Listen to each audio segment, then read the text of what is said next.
Halo, selamat malam Mama Citra. Halo, selamat malam Mama Besti. Mama Andrin, Mama Rianti, Mama Abrizam. Selamat malam, selamat bergabung di live Halo Bumil bersama Dr. Rayandra selaku dokter di kehamilan sehat. Nah, pada malam hari ini, perkenalkan saya Tania yang akan memandu live pada 1 jam ke depan. Oke, di absen dulu yuk. Mama, selamat malam. Mama Syafitri, Mama Dia.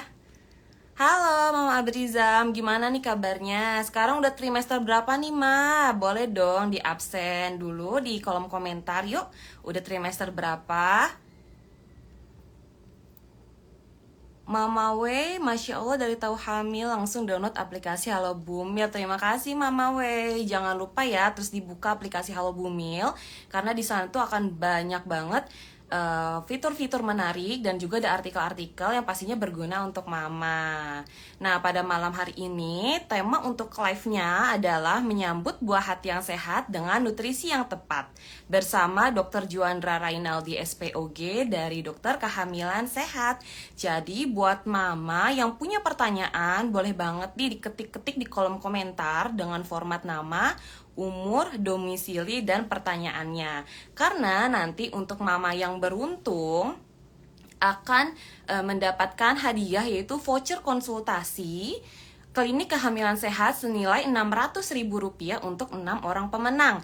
Jadi caranya gampang banget, Mama tinggal aktif bertanya di kolom komentar. Lalu nanti setelah live-nya selesai, Mama bisa share kesan-pesannya nih selama live di IG story-nya Mama. Jangan lupa juga untuk follow dan mention @halobumil_id serta kehamilan sehat.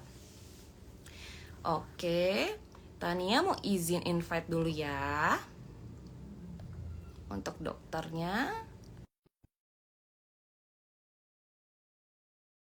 Sambil menunggu Dokter Juanda untuk ikutan live, untuk Mama yang pengen bertanya, boleh nih diketik aja langsung ya di kolom komentar. Halo, selamat malam Dokter Juanda. Selamat malam. Oke, dokter, ini Tania dari halobumil_id nih yang akan mendampingi dokter Juanda untuk live selama 1 jam ke depan ya, dok. Siap, Oke, suara Tania udah kedengeran belum, dok? Sudah jelas? kedengeran. Tapi kok kameranya Mbak Talia nggak kelihatan ya? Oh, nggak kelihatan ya? Hmm. Mungkin koneksinya belum ready ya. Coba Mama boleh di Hmm. absen. Untuk kameranya terlihat belum, Ma?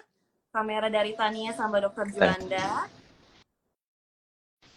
Oke. Oke, boleh di komen, Mama. Nanti kalau misalnya ada kamera yang nggak kelihatan, nanti boleh langsung di komen aja ya, Ma, di kolom komentar. Oke, malam, Dok. Halo, Dok. Yap, gimana Mbak? Oke. Gimana, Dokter? Kabarnya sehat? Sehat, sehat. Sehat. Oke, Dokter. Jadi kan tema pada malam hari ini kan menyambut buah hati yang sehat dengan nutrisi yang Hmm. tepat nih, Dok. Nah, tadi juga banyak Hmm. nih komentar-komentar, Mama itu ada yang hamil trimester pertama, trimester kedua, trimester ketiga. Ada juga yang Hmm. lagi nunggu launching baby-nya nih, Dok. Nah, kebetulan Hmm. nih, kan selama pada masa kehamilan itu ya, Dok, biasanya kan banyak banget ya pantangan-pantangan untuk ibu hamil. Salah satunya adalah masalah tentang diet nih, Dok. Nah, sebenarnya, Dok, ibu hamil itu boleh diet nggak sih, Dok? Oke. Diet. eh, jadi mungkin kalau ngomongin diet, diet itu sebenarnya artinya adalah mengatur makanan kan ya. Tapi Hmm. untuk beberapa eh, pengertian yang dipahami oleh beberapa masyarakat bahwa diet itu adalah mengurangi makanan gitu kan. Hmm. Sebenarnya intinya adalah mengatur makanan. Nah, memang selama hamil harusnya makanannya diatur Hmm. gitu. Tapi kalau misal untuk defisit kalori atau mengurangi kalori intake-nya itu sebaiknya dihindarin karena sesuai rekomendasi bahkan pada pada trimester 1 itu eh, seorang ibu hamil itu harus surplus kalori 150 kilokalori per hari di trimester 1. Dan di trimester 2 dan 3 itu di 300 kilokalori per hari gitu. Jadi justru harus ditambah gitu. Oke. Hmm. Tadi kan dokter sempat nyinggung ya kalau untuk ibu hamil di trimester 1 itu kan harus tambahan kalori sebesar 150 dan trimester 2 Yes. dan ketiga itu kan sebesar 300 kilokalori. Boleh Oke. dikasih contoh nih dok, kira-kira makanan apa sih yang sebanyak 150 dan 300 kalori? Surplus kalori itu sebenarnya gini. Kalau kita bandingin, eh, kan kita udah sering ini ya. Misalnya kita beli French fries. Hmm. Satu regular French fries itu kalorinya itu bisa sampai 150 hingga 200 kilokalori. Hmm. Jadi, jika dibandingkan dengan misalnya real food seperti ikan atau daging dengan sumber karbohidrat kompleks, misalnya nasi atau roti, itu sama kalorinya, tapi akan lebih baik jika kita mengkonsumsi makanan-makanan real food gitu. Kenapa? Karena ibu akan tetap lebih kenyang. Coba dibandingkan misalnya ibu makan satu piring eh, nasi pakai ikan atau ayam atau daging ditambahin sama sayur dibandingkan dengan ibu makan satu French fries yang large, let's say lah yang large gitu. Habis ibu makan French fries, setengah jam maksimal ibu udah lapar lagi. Iya Tapi kalau benar. misalnya ibu makan real food, itu bisa sampai 2 jam, 3 jam baru lapar lagi.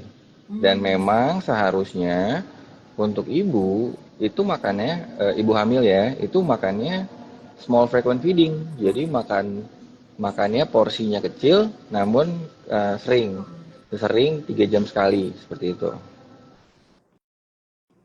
Oke, berarti nih buat mama kalau misalnya nih pengen nambah-nambah kalori, kata dokter Juanda kan tadi harus real food ya, Ma. Jadi mama bisa nih tambah dengan buah, contohnya buah pisang, buah Yes. mangga yang memang ngenyangin ya, Ma ya. Terus kalau misalnya mama pengen nyemil nih kayak aduh makan buah mulu misalnya bosen, boleh juga ya, Dok ya ditambah kayak bubur kacang hijau ya, Dok ya, yang homemade ya. Nah, apalagi kan kacang Benar. hijau ini kan bagus juga ya untuk ibu hamil. Gitu. Betul. Jadi ya Mama sudah jelas ya. Jadi pada dasarnya diet untuk ibu hamil ini bukan untuk menurunkan berat badan, tapi untuk mengatur pola makan. Nah, salah satunya adalah misalnya contohnya kayak diet kalau misalnya Mama darahnya tekanan darahnya tinggi misalnya ya, berarti kan itu harus dikurangin kayak garam, kayak makanan awetan gitu. Jadi kalau misalnya diet untuk ibu hamil itu untuk memperbaiki pola makan ya Maya, jadi bukan untuk menurunkan berat badan. Yes. Oke, lanjut ya dok ya ke pertanyaan berikutnya. Oke. Kira-kira ada nggak sih dok tips pola makan untuk ibu hamil di trimester pertama yang mengalami mual muntah supaya tetap bisa memberikan nutrisi yang baik untuk janin dan ibu itu sendiri? Oke. Hmm. Ini masalah yang paling sering ditemukan pada ibu hamil di awal-awal di trimester Iya. 1. Jadi mual muntah, bahkan sampai ada yang memang sampai nggak bisa masuk sama sekali. Jadi harus dirawat dengan pemberian nutrisi intravena gitu ya. Jadi sebaiknya konsumsi makanan yang saya bilang tadi, small frequent feeding. Jadi makannya porsinya kecil namun sering. Apa yang dimakan adalah karbohidrat kompleks. Karbohidrat kompleks itu sumbernya misalnya nasi, roti, kentang, ubi, pasta, oat atau crackers. Itu sumber-sumber karbohidrat kompleks yang baik untuk dikonsumsi. Nah, di trimester 1. Nah, selain itu, konsumsi serat yang cukup juga dapat membantu.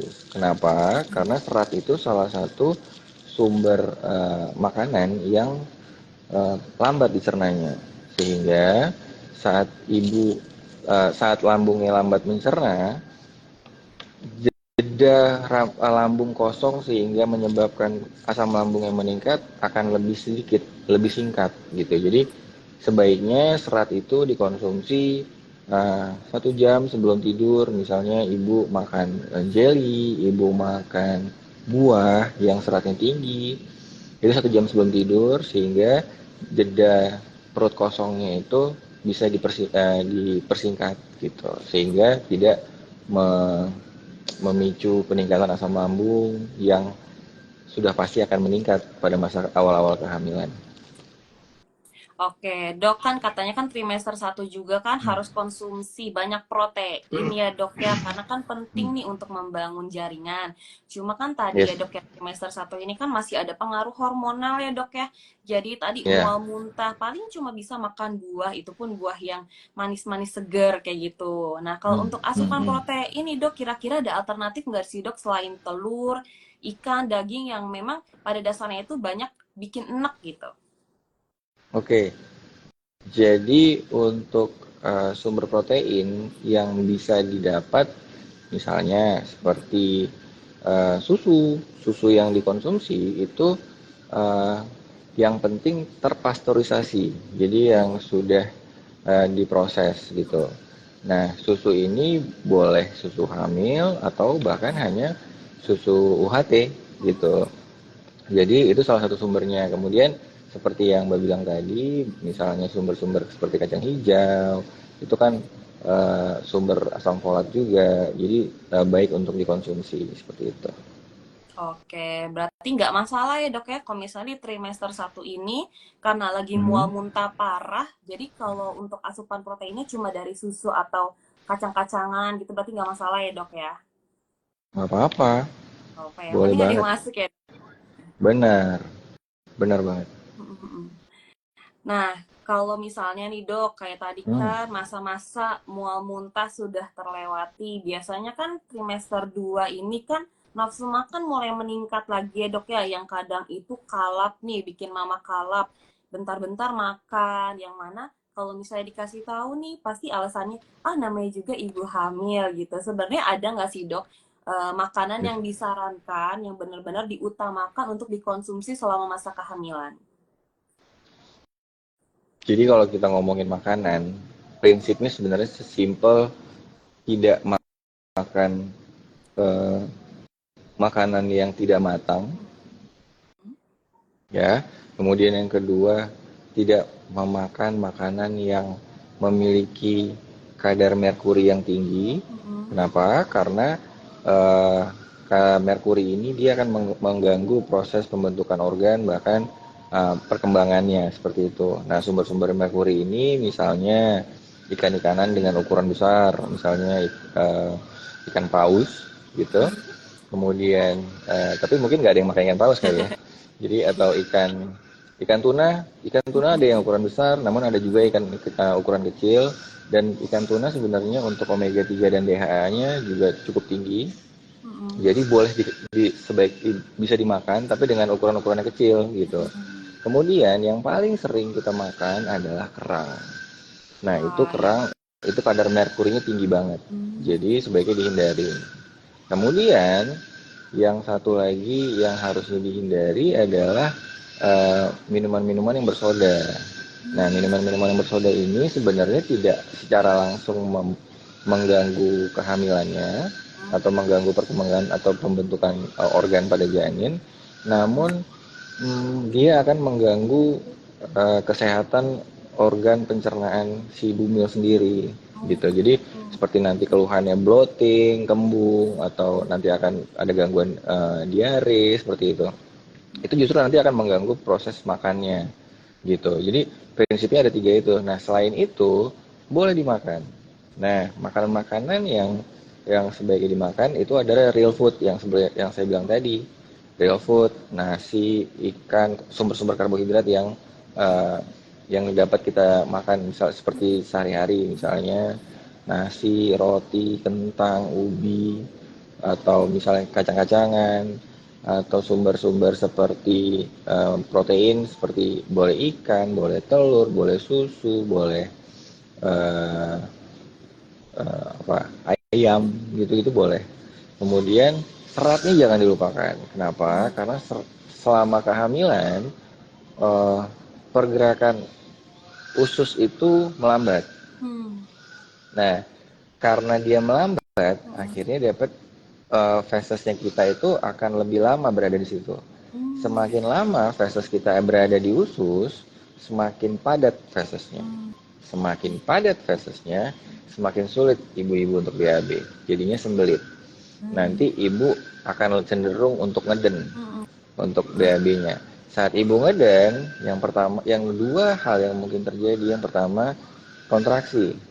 Yang kedua, ambeien keluar gitu. Jadi sebaiknya jangan lupakan sumber-sumber serat. Sumber serat itu bisa didapat dari makanan-makanan, dari sayur-sayuran, dari buah-buahan. Jika memang ibu nggak bisa nih, kan ada ibu-ibu yang, duh saya ngelihat ini jadi nggak mual, atau duh saya kalau apa kayak gini susah gitu. Saya nggak pengen makan sayur dok selama hamil. Beli aja jelly gitu. Oh, Beli oke. aja agar-agar gitu. Dengan ibu makan itu, beli aja yogurt gitu.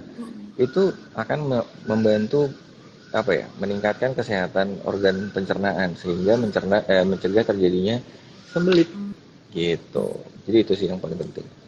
Oke, jadi mama di rumah nih kan banyak banget ya memang ibu hamil itu adalah keluhan utamanya adalah sembelit atau ambeien. Nah, jadi mama buat menghindari sembelit dan ambeien tersebut jangan lupa nih untuk konsumsi seratnya itu diperbanyak. Bisa dari sayuran, dari buah, atau kalau misalnya mama nggak suka nih sayuran sama buah, misal enak, boleh diganti dengan jelly, boleh diganti juga dengan yogurt gitu ya. Nah, dok, ngomongin tadi kan katanya nggak boleh ya konsumsi makan makanan yang mentah ya. Nah, kalau misalnya di dok, lagi makan all you can eat, kan ada seladanya nih ya dok ya. Itu boleh nggak sih dok sebenarnya konsumsi selada? Nah, selada itu kan sayur ya.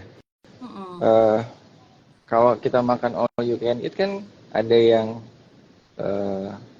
yang direbus kan, Ya. shabu kan.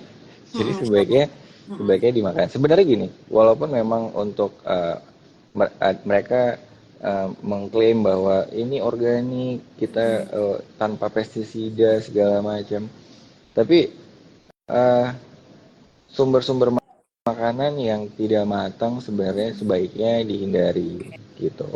Jadi kalau misalnya pasien saya suka nanya, dok saya boleh makan steak nggak? Gitu. Mm-mm.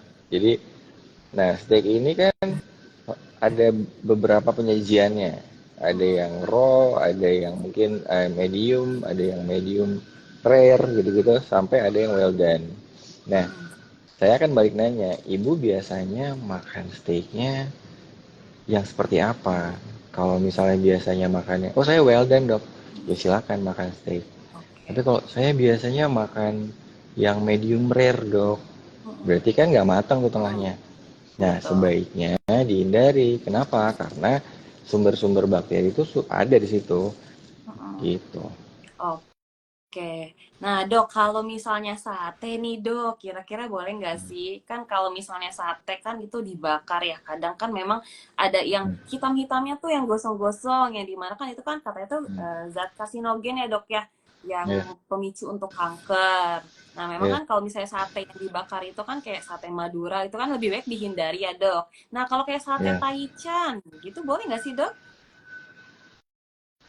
Ada taichan ya. Jadi Mm-mm. gini sebenarnya, kalau kita ngomongin karsinogenik, Mm-mm. itu sumbernya banyak dan Mm-mm. dia akan berdampak pada tubuh kita dalam kurun waktu yang lama. Misalnya kita eh, rutin mengkonsumsi makanan produk bakaran, Mm-mm. eh, dari nggak sebelum hamil juga udah makan. Jadi Mm-mm. sebenarnya nggak ngaruh gitu. Yang Mm-mm. penting saat makan itu, yang penting saat kita makan itu pastikan satenya matang.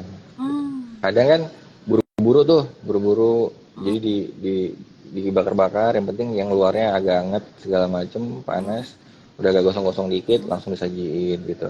Nah jadi pastikan ke yang masak bahwa satenya saya mintanya yang matang gitu. Tapi kan sekarang rata-rata juga sate sudah diproses dulu ya, jadi baru Iya. dibakar lagi nanti kan gitu.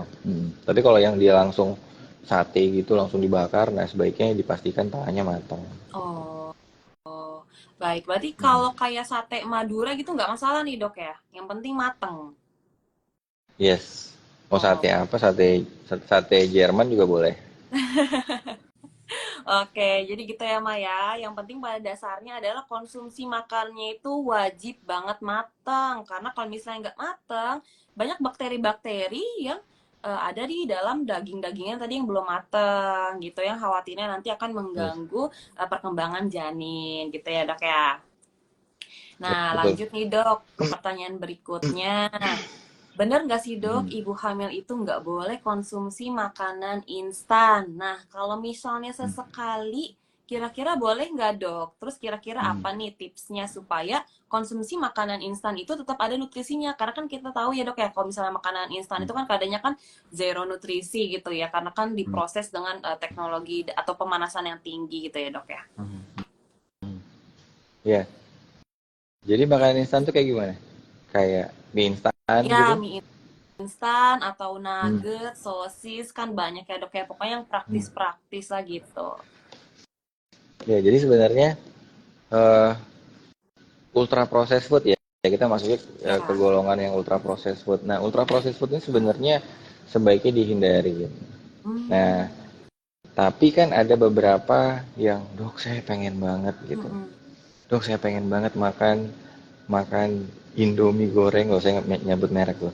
Jadi misalnya Mm-mm. saya pengen Indomie goreng pakai sayur, pakai bawang goreng segala macam gitu lah. Jadi kan dia pengen yang ngidam gitu. Mm-mm. Ya kalau misalnya once in a while ya nggak apa-apa gitu. Tapi saya harus balik lagi. Jadi choose your poison wisely.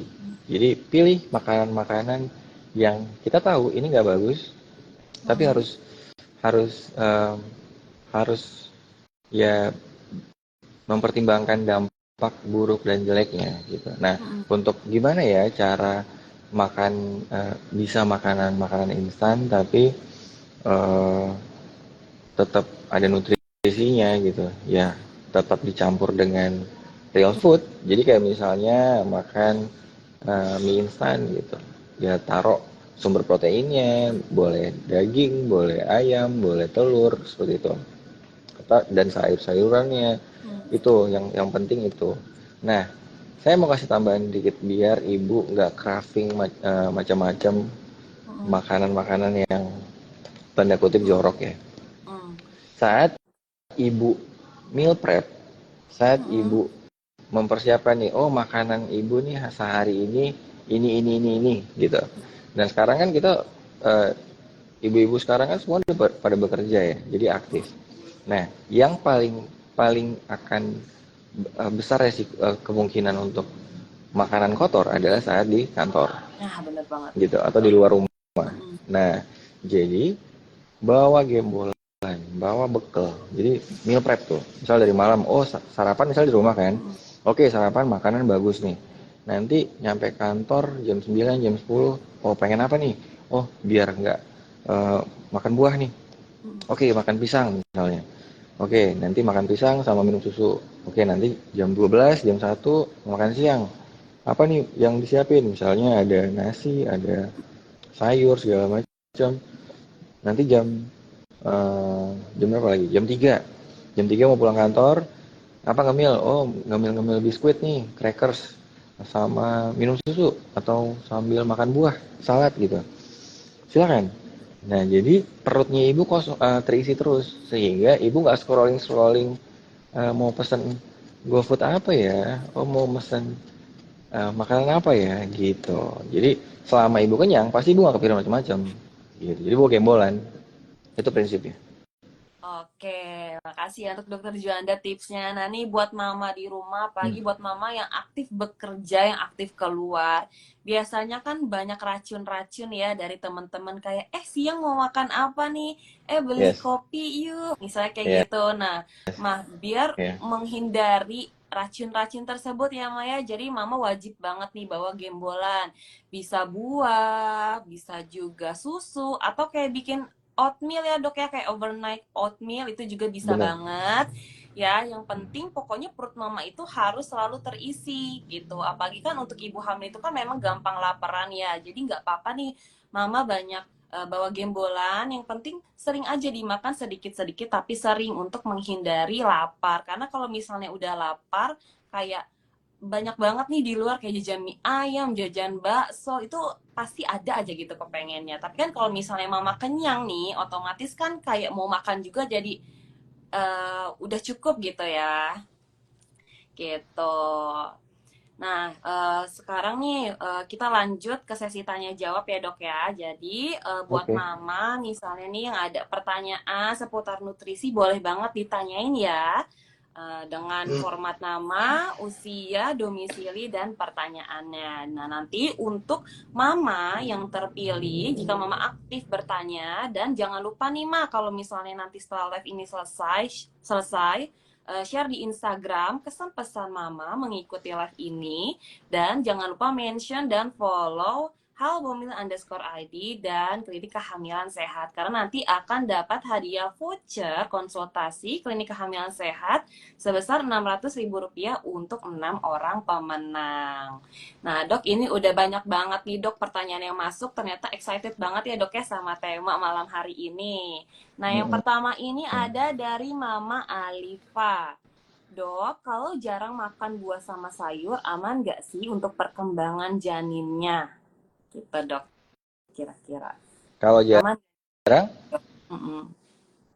kalau jarang makan sayur, Iya, sayur. Sayur sama sayur buah itu itu. penting. Mm-mm. Iya, serat sayur-sayuran, kemudian Mm-mm. buah itu kan sumber-sumber salah satu sumber fiber sama Mm-mm. vitamin. Nah, vitamin ini fiber itu kan masuk ke sumber-sumber nutrisi yang penting untuk ibu hamil khususnya.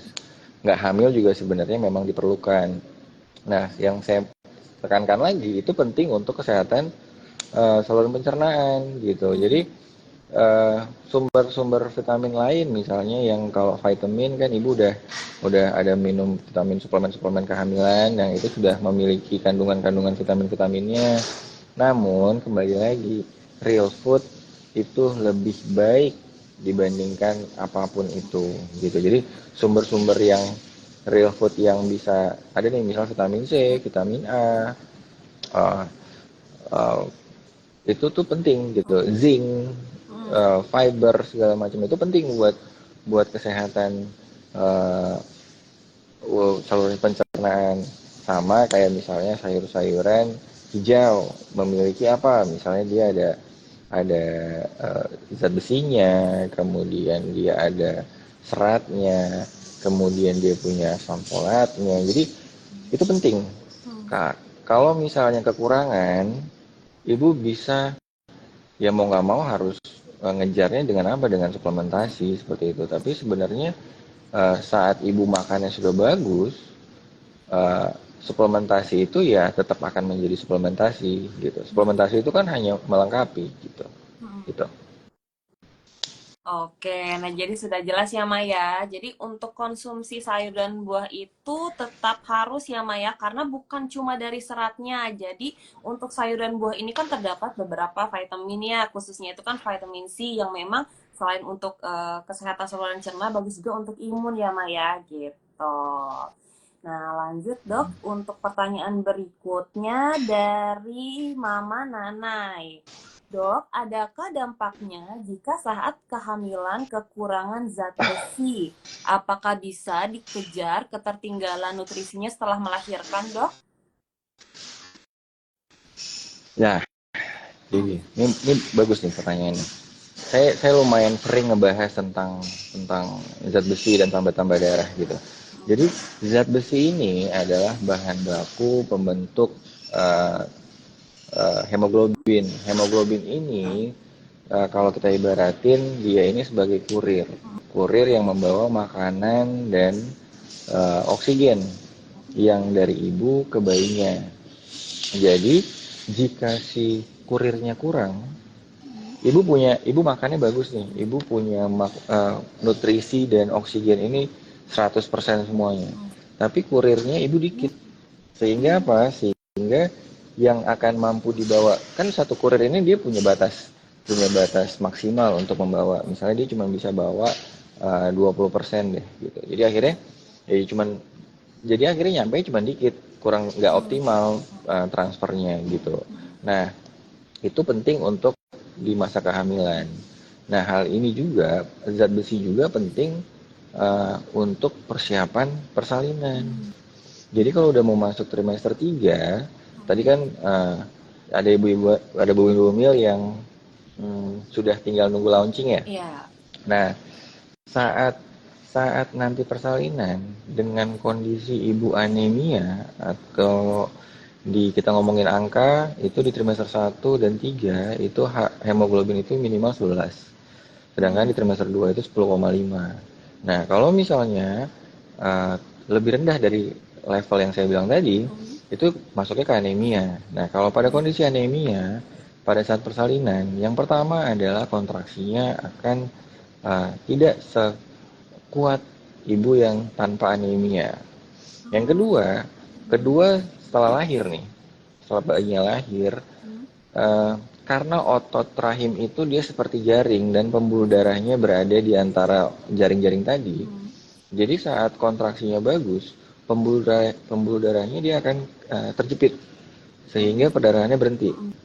Nah, pada kondisi-kondisi anemia, otot itu tidak mampu untuk kontraksi secara optimal. Kenapa? Karena nutrisi dan oksigen yang diperlukan untuk dia berkontraksi tidak cukup.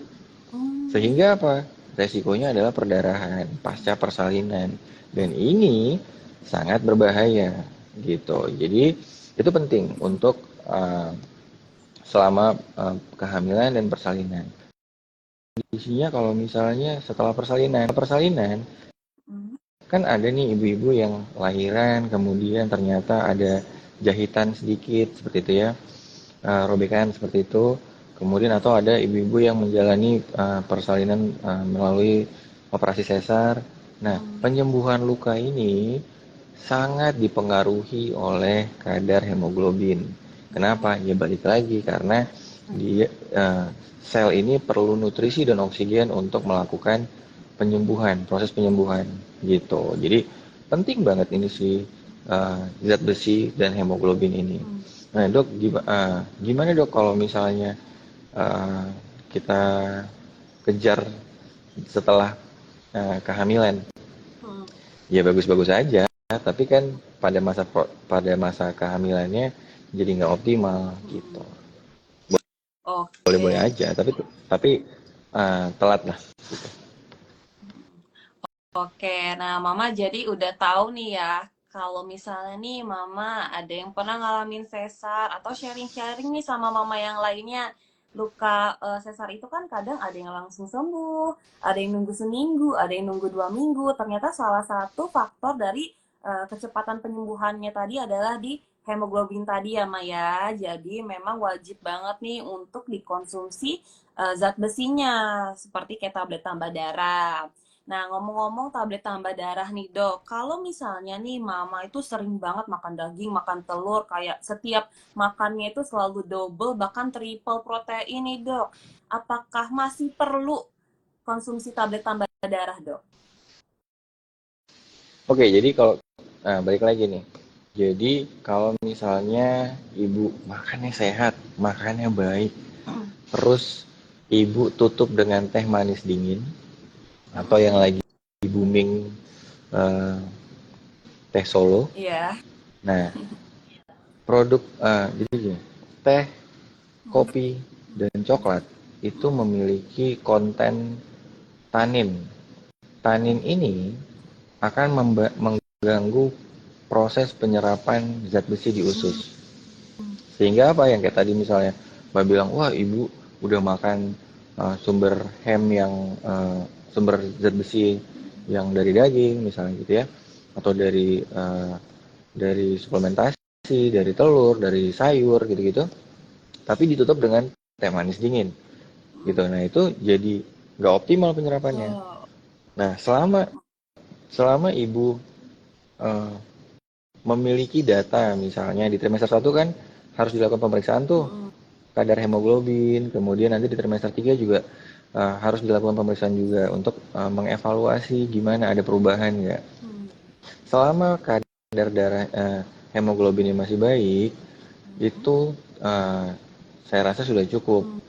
Selama, jadi kalau guidelines-nya itu selama hamil, ibu itu wajib konsumsi tablet tambah darah 90 tablet gitu.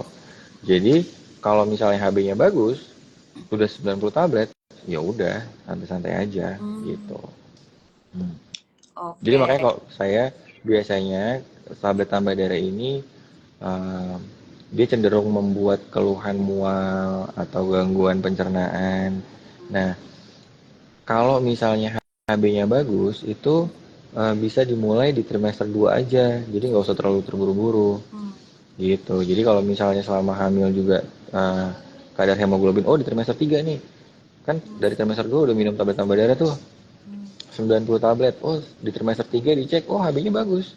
Oh 12 gitu. Ya udah, cukup, nggak usah lagi. Oke. Gitu. Mhm. Oke, baik. Jadi ya Maya, tadi perlu di-highlight lagi nih buat mama-mama yang males konsumsi tablet tambah darah. Ternyata itu hukumnya wajib banget nih, Madi konsumsi sebanyak 90 tablet atau selama 3 bulan ya Maya.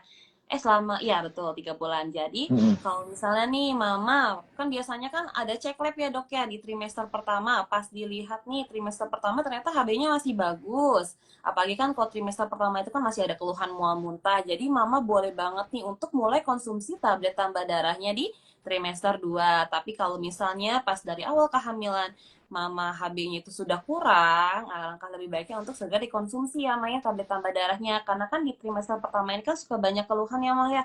Selain mual muntah, kadang kan suka ngerasa capek, lemes, lesu, lunglai ya. Nah, di mana kalau misalnya kondisi tadi ya lemas, letih, lesu, lunglai itu dia dipengaruhi juga nih oleh kadar hemoglobin di dalam darah gitu. Nah dok tadi nih balik lagi nih ngomongin tablet tambah darah. Bener nggak sih dok kalau tablet tambah darah itu cocok-cocokan? Karena kan ada nih, kadang dikasih dari dokter. Dia kalau konsumsi itu kayak mual muntah mau dikonsumsi sebelum tidur, pagi hari, selalu ngerasa nggak enak gitu. Terus banyak nih kadang mama-mama yang nyaranin ganti merek aja bun gitu, ganti merek aja mah. Nah bener nggak sih dok kalau tablet tambah darah itu sebenarnya cocok-cocokan? Eh, iya, sebenarnya gini, kalau kita ngomongin tablet tambah Hmm. darah, efek yang paling sering kita rasakan adalah mual. Kenapa? Karena ada rasa besinya Ya gitu. betul. Nah, hal ini yang ibu-ibu hamil itu kan semua inderanya itu meningkat semua tuh. Hmm. Jadi indera pengecapan, indera penciuman, itu tuh indera penglihatan yang tadinya nggak bisa ngeliat hantu jadi kelihatan hantu gitu. Nggak bercanda. Jadi kalau misalnya kayak ya, perasanya itu terasa terasa lebih bikin enak. Hmm. Nah, itu makanya kalau misalnya hormonnya sudah mulai stabil, sebenarnya di trimester 2 udah nggak kerasa lagi. Nah, sekarang kan banyak juga yang produk-produk eh, apa ya, perusahaan-perusahaan farmasi yang mendevelop produknya mereka sehingga gimana caranya tidak tidak terasa seperti besinya gitu. Banyak itu kok. Tapi sebenarnya itu ambang batas mualnya aja sih. Ambang batas dari si ibunya. Ada yang minum yang biasanya dikeluhkan itu kan yang biasanya dari puskesmas gitu ya. Hmm. Nah, tapi ada juga nggak sedikit ibu-ibu yang minum tablet tambah darah dari puskesmas nggak ada masalah gitu. Tapi ada beberapa yang aduh mual segala macam.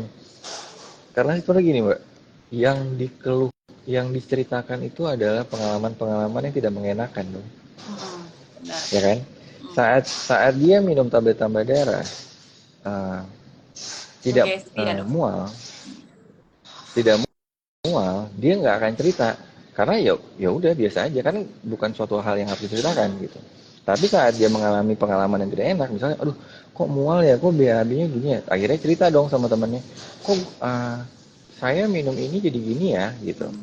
Kok gue jadi BAB-nya jadi hitam banget ya gitu-gitu, itu kan pasti diceritakan, akhirnya kan mouth to mouth ceritanya tuh, akhirnya jadi spreading bahwa tablet tambah darah itu bikin mual, bikin sembelit, bikin BAB-nya hitam gitu. Sedangkan banyak juga yang minum tablet tambah darah nggak ada Nggak ada keluhan keluhan ya. gitu. Oke. Mm. Oke ya, seputar tentang tablet tambah darah tadi. Nah, kita lanjut ke pertanyaan berikutnya ya, Dok ya. Ini ada pertanyaan dari Mama Anita.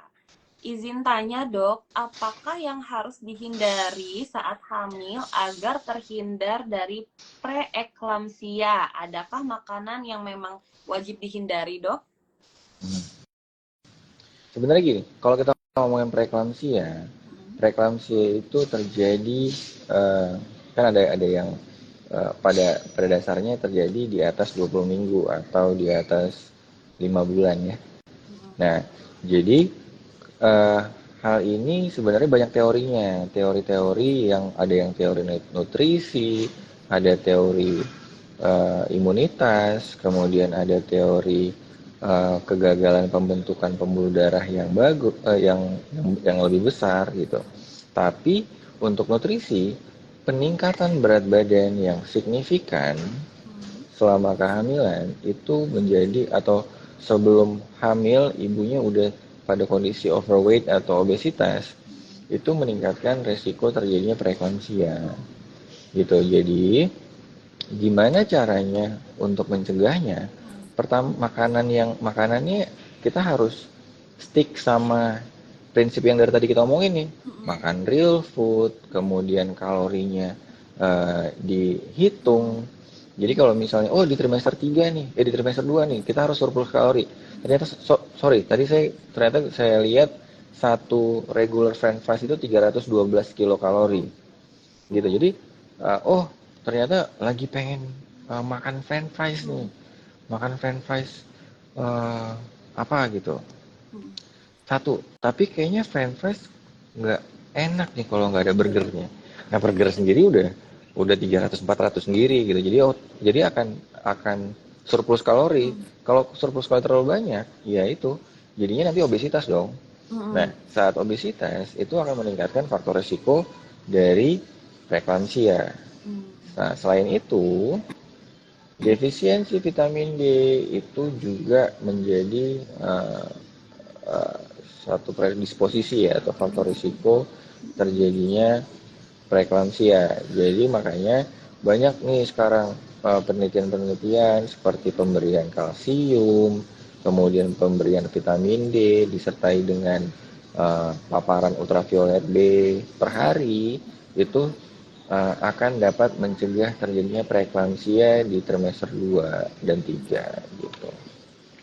Kalau misalnya ada yang menyarankan bahwa batasi makanan garam-garaman, makanan terlalu asin, sebenarnya tidak sepenuhnya benar.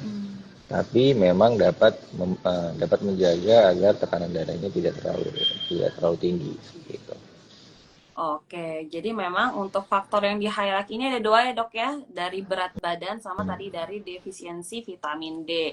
Nah, jadi buat mama nih yang suka denger mitos, kalau ibu hamil makannya harus 2 porsi, buat mamanya satu, buat dedenya satu, itu mitos ya mama ya. Jadi pada Mitos tuh. dasarnya ibu hamil itu tambahannya itu cuma dikit mah, cuma 150 sampai 300 kilokalori. Jadi untuk mitos-mitos di luar sana yang menyebutkan bahwa ibu hamil harus konsumsi 2 porsi itu salah ya Maya, karena kan tadi seperti yang dokter Juanda bilang, kalau misalnya kenaikan berat badannya itu tinggi yang membuat mama jadi obesitas, justru itu bisa meningkatkan preeklamsi gitu. Nah dok, lanjut ke pertanyaan berikutnya nih dok. Nah ini pas banget nih dok, beberapa bulan ke belakang kan lagi panas banget nih ya, sering nih dibahas di TikTok, di Instagram. Sebenarnya nih dok, antara susu hamil sama susu UHT itu lebih bagus mana sih dok? Nah, jadi gini, susu OHT yang beredar di pasaran.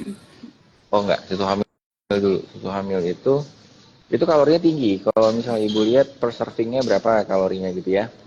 Kenapa? Karena memang untuk menambah berat badan ibu. Karena memang seharusnya kan ibu hamil itu harus berat badannya harus nambah beberapa kilo selama hamil gitu ya. Nah, jika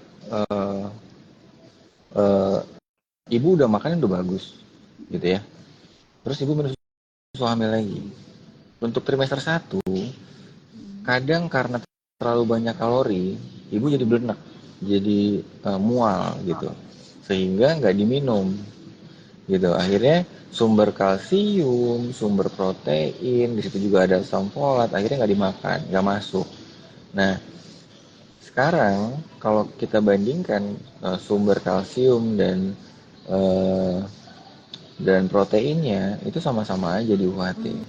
Yang dipermasalahkan kemarin itu kan tentang ini ya, apa, Gula. gula, gula, gula gitu, ya kan? Nah, gula ini ibu nggak minum susu UHT, ibu minum teh manis dingin, berapa gram gula yang ada ibu minum gitu.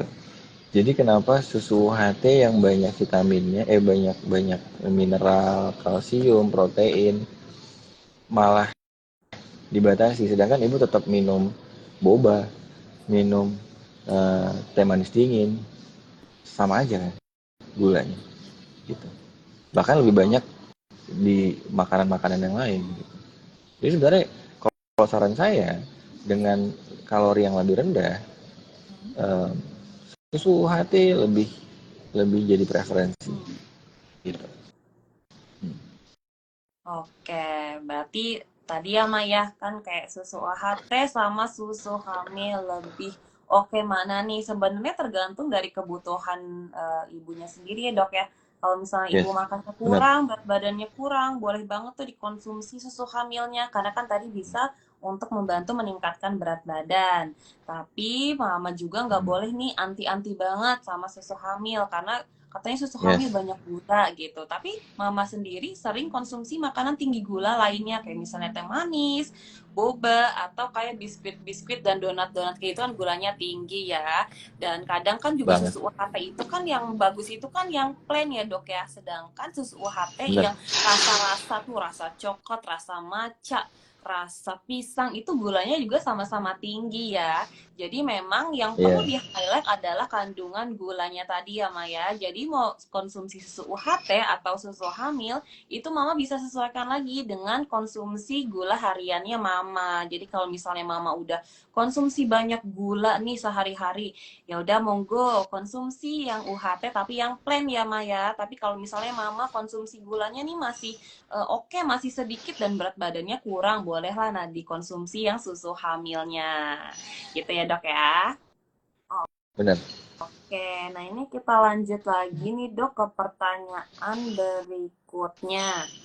Ini dari Mama Wardah. Dok, Bumil yang pernah makan seafood sejenis kerang gimana ya? Tapi dimasaknya mateng kok dok. Gitu. Iya, jadi kita balik lagi tuh tadi omongan tentang kerang ya. Kerang itu kadar merkurinya tinggi.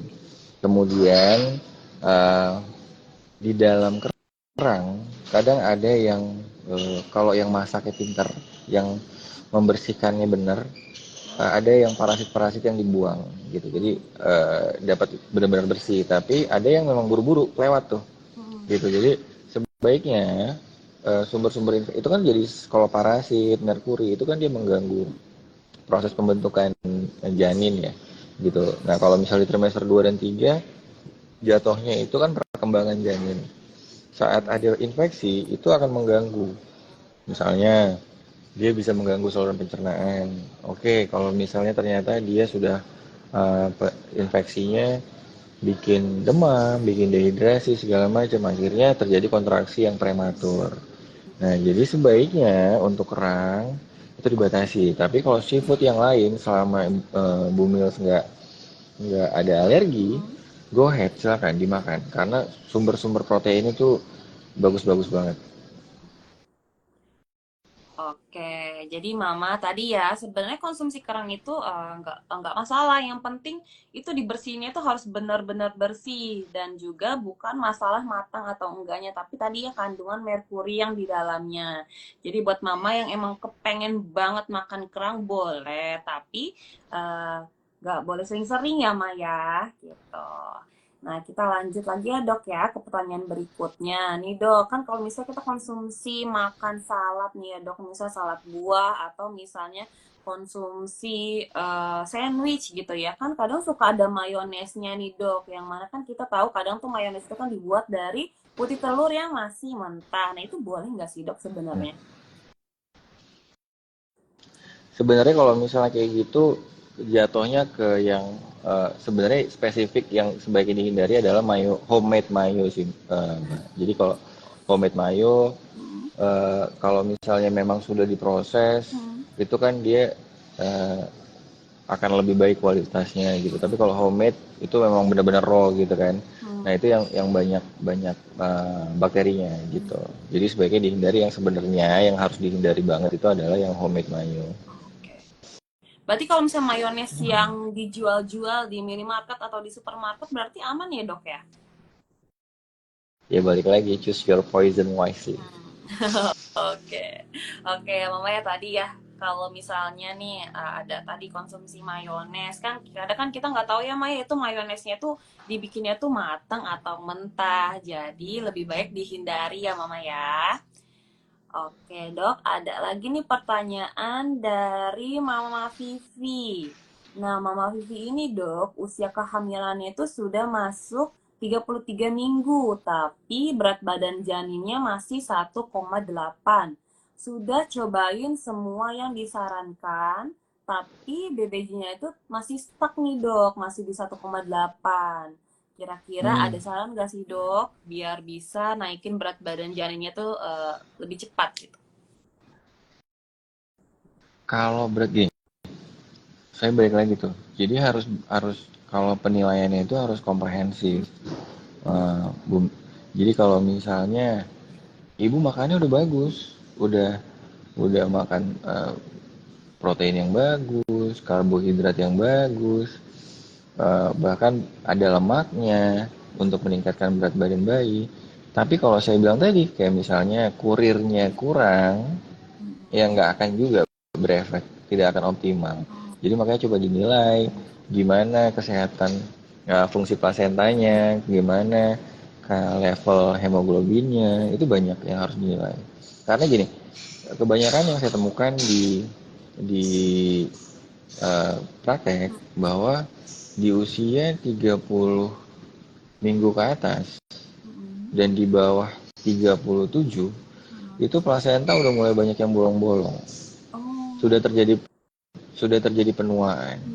Nah, penyebab terjadinya penuaan yang terlalu dini pada plasenta itu salah satunya adalah defisiensi vitamin D, yang dimana memang dari data 2021 atau 22 gitu, mayoritas eh, penduduk di Jabodetabek itu defisiensi vitamin D karena memang dari tingkatan polusi, kemudian dari aktivitas harian, misalnya kita masuk masuk kantor jam let's say jam 8 gitu ya. Jam 8, jam 9. Dari rumah dari jam 6 gitu. Nggak ketemu sama ultraviolet B. Pulangnya udah jam berapa, jam 4. Udah selesai vitamin D-nya. Vitamin D itu keluarnya tuh ultraviolet B itu keluarnya jam 9 pagi sampai jam 3 sore. Gitu. Jadi eh, saat itu kita semua di dalam kantor dong dan tidak terpapar langsung dengan ultraviolet B sehingga vitamin D yang kita konsumsi tidak aktif. Jadi misalnya ibu minum eh, vitamin D itu sampai 5.000, ada yang sampai 20.000, 10.000 gitu ya. Tapi dia tidak aktif bentuknya. Ada penelitian yang cukup menarik membandingkan kelompok vitamin ibu yang mengkonsumsi vitamin D dosis tinggi alone tanpa berjemur dibandingkan dengan kelompok yang satu lagi itu low dose vitamin D, let's say 1.000 gitu ya per hari dibarengi dengan paparan ultraviolet B 5-10 menit, Hmm. itu kadarnya lebih tinggi yang dengan paparan ultraviolet B 5-10 menit per hari gitu. Nah ini makanya penting banget. Biasanya pasien-pasien saya suka saya cerewetin gitu kalau misalnya sudah ketemu gambaran-gambaran ultrasonografi yang begitu gitu. Jadi penting tuh. Oke, Jadi dok. penilaian berat badan yang tidak bertambah itu harus dinilai dari segala macam. Oke.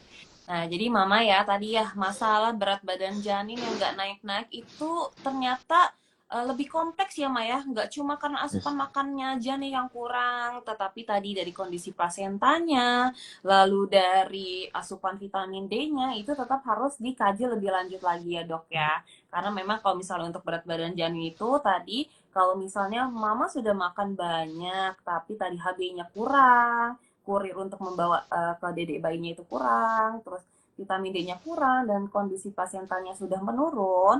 Nah, berarti yang ditangani bukan dari makanannya aja nih ya Maya. Gitu. Nah, Dok, ada lagi nih Dok yang mau tanya nih. Ini kebetulan rame banget nih Dok nih.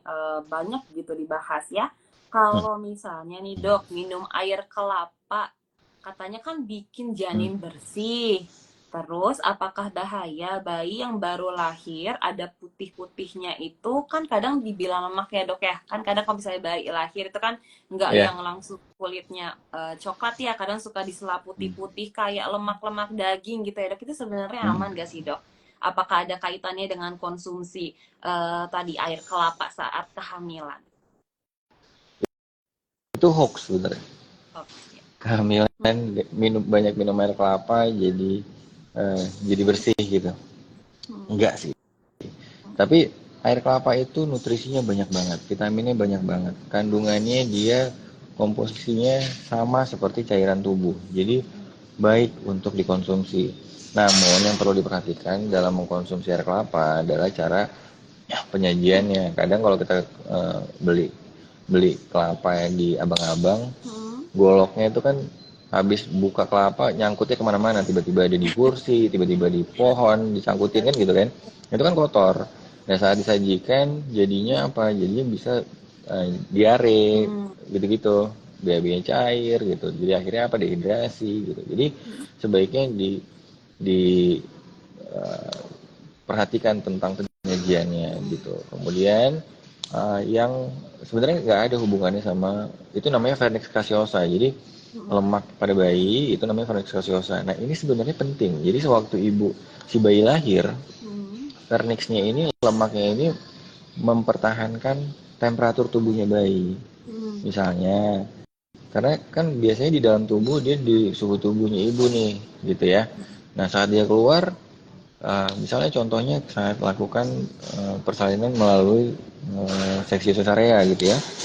Nah, itu kan temperatur dari kamar operasi itu dingin banget, Hmm. rendah banget. Jadi bisa menyebabkan hipotermia pada janin. Nah, dengan adanya si vernix caseosa tadi, itu itu sangat sangat membantu untuk mempertahankan kondisinya si bayi sehingga dia tidak menggigil gitu, tidak terjadi hipotermi seperti itu.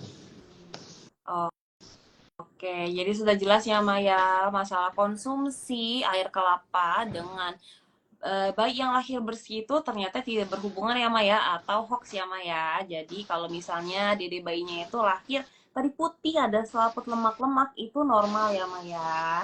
Gitu. Jadi mama nggak perlu khawatir. Nah, Dok, ini ada lagi nih, Dok, yang tanya. Biasanya kan ya, Dok, ya kalau trimester satu itu kadang kan suka banyak nih mama-mama yang ngeluh flek, ya sering flek gitu keluar, tapi cuma sedikit-sedikit gitu, Dok, kayak setetes, dua tetes. Sebenarnya itu sesuatu hal yang bahaya nggak sih, Dok? Di awal hamil Hmm. itu beberapa tandanya, misalnya tanda-tanda awal hamil itu misalnya mual muntah, kemudian payudara atau khususnya pada puting itu lebih sensitif, Hmm. kemudian lebih tegang, payudaranya lebih full gitu ya, perut bawahnya terasa kencang atau tegang, keputihannya bertambah, Hmm. sama salah satunya adalah flek. Nah, flek ini bisa dikatakan sebagai suatu implantation bleeding gitu. Jadi saat si kantong kehamilan menempel di dinding rahim akan terjadi ada implantation bleeding itu. Dan ini halnya wajar gitu. Oh. Kenapa juga selain implantation bleeding juga si pembuluh darahnya mulut rahim ini dia bertambah semakin banyak. Jadi kadang ngeflag saat apa? Misalnya saat habis berhubungan gitu. Nah, ini sebenarnya wajar terjadi selama tidak berlanjut atau terus-menerus dan tidak disertai dengan nyeri perut bawah yang hebat. Kenapa? Karena saat terjadi nyeri perut bawah yang hebat yang tidak berkurang saat istirahat itu bisa kalau dibiarkan bisa mengganggu kehamilannya. Karena sebenarnya rahim itu eh, dilindungi oleh hormon hamil untuk membuat kondisi rahimnya tenang gitu. Jadi kalau misalnya goyang-goyang saat kita jalan, saat kita aktif, itu rahimnya goyang-goyang. Nah, di trimester 1 hormonnya itu masih belum cukup tinggi untuk memberikan efek tenang tadi. Gitu. Jadi makanya kalau misalnya dia kenceng dikit di bawah istirahat, rahimnya udah mulai tenang, udah nggak kontraksi lagi. Tapi kalau misalnya dia kontraksi terus, kencang terus, nah itu bisa bisa jadi abortus gitu. Jadi makanya harus harus diawasi gitu. Kalau misalnya dia berkurang saat istirahat, it's okay. Oke. Nah, jadi buat mama-mama yang sering khawatir nih di trimester pertama sering keluar flek, tapi sedikit-sedikit itu ternyata masih normal ya Maya, karena kan itu efek dari tadi kantung rahimnya. Nah, yang perlu perhatikan lebih lanjut adalah kalau misalnya setelah flek terus mama bawa istirahat, itu nggak mendingan ya Maya atau misalnya perutnya makin kram. Nah, itu perlu diperiksakan lebih lanjut ya Maya, karena khawatirnya itu adalah salah satu tanda dari abortus atau keguguran ya dok ya. Oke dokter, Betul. ini pertanyaan yang masuk kan udah banyak banget nih ya yang menunjukkan kalau mama-mama itu sangat antusias dengan live kita malam hari ini. Makanya nggak terasa nih dok, ternyata 1 jam sudah berlalu. Nah, jadi buat Nah, mama-mama yang udah hadir di live pada malam hari ini, jangan lupa share kesan pesan pada live malam hari ini ke Instagram Story. Jangan lupa juga untuk follow dan mention Halo Bumil underscore ID dan kehamilan sehat. Nah, nanti untuk 6 orang yang beruntung akan mendapatkan voucher konsultasi di kehamilan sehat senilai Rp600.000. Jadi lumayan banget nih. Jadi buat mama-mama yang masih punya banyak pertanyaan, yang mama-mama ada keluhan pas kehamilannya yang pengen banget nih ditanyain sama dokter di kehamilan sehat, boleh banget ya tadi langsung di review kesan pesan di Instagram Story dan nanti untuk mama yang beruntung akan mendapatkan hadiah. Oke, nih dokter untuk live pada malam hari ini gak terasa ya dok ya sudah selesai. Nah makasih banget untuk dokter Juanda untuk waktu dan ilmunya yang sangat bermanfaat pada malam hari ini. Terima kasih juga untuk mama-mama yang sudah ikutan live. Nah nanti untuk kehamilan sehat dan Halo Bumi akan mengadakan live-live yang lainnya. Jangan lupa dipantengin terus ya Maya. Oke, Dokter Janda, terima kasih. Mohon maaf ya, Dokter dan Mama, kalau misalnya Tania ada salah kata. Gitu. Dokter, kira-kira ada yang mau disampaikan nih, Dok? sama-sama. Untuk Ya, penutupnya. thank you banget. Thank you buat Ibu Bumil yang sudah join. Semoga bermanfaat ilmu yang kita sharing gitu ya. Dan thank you juga buat Halo Bumil yang memprovide nih buat kita ngobrol-ngobrol santai di malam-malam ini. Semoga bermanfaat, semoga nanti kan tujuannya sebenarnya untuk menurunkan angka kesakitan dan hal-hal yang buruk pada ibu hamil ya. Jadi semoga edukasi-edukasi ini bisa bisa spread gitu. Jadi yang bagus-bagus di-share. Kenapa? Karena uh, ibu hamil itu cenderung lebih overthinking. Jadi sebaiknya uh, page-nya atau di feed-nya ibu-ibu itu di explore-nya ibu-ibu itu masuknya itu info-info yang baik Yang gitu. positif Nggak ya, yang Dok. bikin overthinking dan khawatir. Bener bener. Oke, terima kasih ya dokter, terima kasih Mama Tania. Izin untuk akhiri live pada malam hari ini. Terima kasih untuk Mama dan dokter Juanda. Selamat malam, sampai bertemu di live selanjutnya. Dadah. Dadah. Dadah.